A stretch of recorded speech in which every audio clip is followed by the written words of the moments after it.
I'd love to see the military go in there after we win, wipe out the Texas National Guard, and take Abbott and throw him in the Rio Grande and watch him drown in that chair of his. Good evening, Patriot brothers and sisters. It is your big brother, the deplorable. And tonight we're going to talk about the big elephant in the room that nobody wants to talk about. I hope you had a beautiful day. I just enjoyed my Taco Tuesday at the greatest Mexican restaurant I can find here in Henderson, Kentucky, Tacoholics. Let's quickly start out. I'm going to show you a man who showed up at the DNC up in Chicago and his plan for our civil war. This is a far left-leaning guy. He says his name and he even gives the town he's from. That's probably not good after the crazy stuff he said. Let's watch and learn. So when the Republicans try to steal the election, which they will, because guaranteed we'll win the popular vote by at least 30 million, they'll try to steal it with the Electoral College. We have to have the presidential right to call executive order. We must retain the military because when we win, there will be a civil war, and we need the military on our side, and then we will destroy the red state National Guards like Texas. I'd love to see the military go in there after we win, wipe out the Texas National Guard, and take Abbott and throw him in the Rio Grande and watch him drown in that chair of his. So I'm ready for the Civil War, okay? And like I said, we must have control of the military. We'll crush them, and we move this country forward. What will a Civil War look like? It's going to be more like a guerrilla war, okay? So it's going to be tough. This is what I picture. The Republicans probably have the majority of the guns here in America. Okay, it doesn't matter. You can only shoot one gun. You don't need a gun. The military will win. Whichever side the military is on will win. Okay? So I've never even touched a gun, but I'll go out there and fight. Do you think the military would back somebody who left Afghanistan and left billions of dollars of equipment? Yes. My name is Guy. I live in Brookfield, Illinois. This gentleman is the pimple. He's not the problem.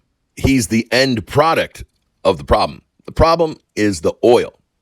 If we clean up the oil, the pimple disappears.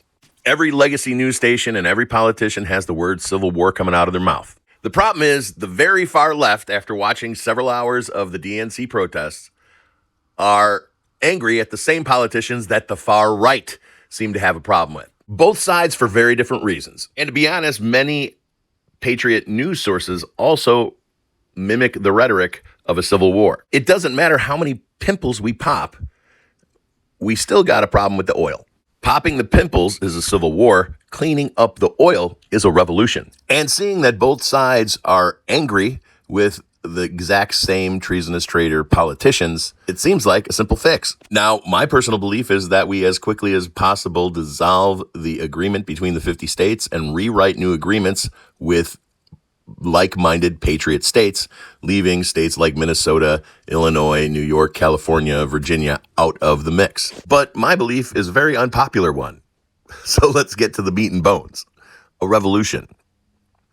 Now, years ago, probably between 2008 and 2016, the layer of debate in Congress and in the Senate have ceased to exist. That layer of debate prevents unlike-minded folks from hurting each other. Again, that layer of debate has been gone since at least 2010. And it is the same treasonous traitor politicians themselves who have removed that layer of debate. Although I understand you could name each one of those treasonous traitor politicians who have violated their oath by name, but I'm going to tell you how to actually identify them without a shadow of a doubt. George Soros has created a super PAC. He donated $125 million, and that might be an annual donation, to a super PAC that some, not all, Democratic politicians draw money from. Bureaucrats draw money from it. State DAs draw money from it. Judges draw money from it. And we've recently learned that taking that money requires you to sign a contract that you're going to do what George Soros wants you to do. If you need more information on that, there's a video about 3 videos back on this channel. George Soros is in the thumbnail, and it's pretty short and simple. Now, the outcome of this revolution would depend on the timing of it. For instance, if a revolution, a patriot revolution, or a far left communist revolution took place, where they would focus on the treasonous traitor politicians who have violated their oath, and it happened after November 5th, you'd probably be looking at a 10-year war.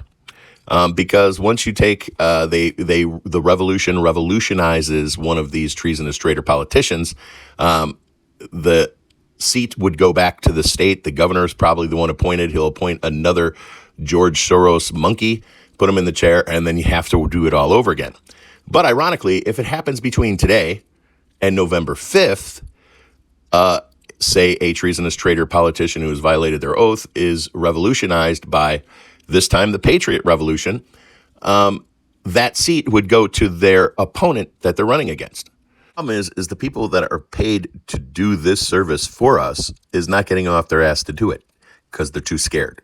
And I'm talking about the military-trained snipers, the able-bodied Green Beret, and Navy SEALs. So, for instance, if you were a representative from, say, the state of Virginia, which has been deep blue for at least 100 years, if not since Democrats were invented, for the first time in history, or probably the third time in history in 200 years, that seat would go to a Republican. See, it could be a year before the election. After the election, the governor of that blue state, who is probably very far left, would choose the replacement to take that seat. I remember during the Summer of Blood, my channel, my old channel, one of my previous 16 channels, we were showing how to run drills in a situation where there was a group in a city during the Summer of Blood destroying businesses. How would you neutralize that group? In a bad relationship, you just break up. You cut your losses and you run. The same thing, in my opinion, should happen today. We just dissolve the union and reestablish the union and let the blue states fail. We can go and buy that real estate real cheap in 10 years after. But the reality is we literally have days after November 5th. It will take years to clean up the top executive parts of our government. And by then, America will be gone and your children will never know the life that you had in the country that you loved. Peace and love worldwide. Live your life before your life lives you. Keep on smiling and leave your phone at home. Always. If you're going to a rally, leave your phone at home.